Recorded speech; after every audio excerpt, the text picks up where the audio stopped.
ఒక సిండికేట్గా ఏర్పడే పరిస్థితి వచ్చారు. ఇవన్నీ కూడా ఫారెన్సిక్ ఎవిడెన్స్లో చాలా వరకు ప్రూవ్ అయినాయి. దీన్ని ఏ విధంగా ముందుకు తీసుకుపోవాలో కూడా మనం మాట్లాడుకోవాల్సిన అవసరం ఉంది. అధ్యక్ష, నెక్స్ట్ ఇక్కడ మీరు చూస్తే అధ్యక్ష, నేను అందుకే మహాపాపం అన్నాను. దీన్ని 59,71,000 కేజీలు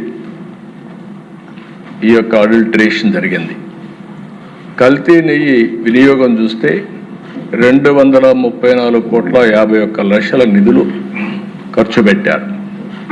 అదే కాకుండా ఆర్గనైజ్డ్ నేరంతో లడ్డు ప్రసాదం అపవిత్రం చేశారు.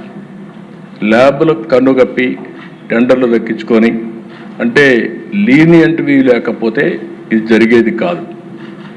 19-24 మధ్యకాలంలో మీరు ఒకసారి చూస్తే 20,01,00,000 లడ్డూలు కల్తీ నెయ్యితో తయారు చేశారు. అధికారులు, నిపుణులు, సిండికేట్ అంతా కలిసే ఇది జరిగింది.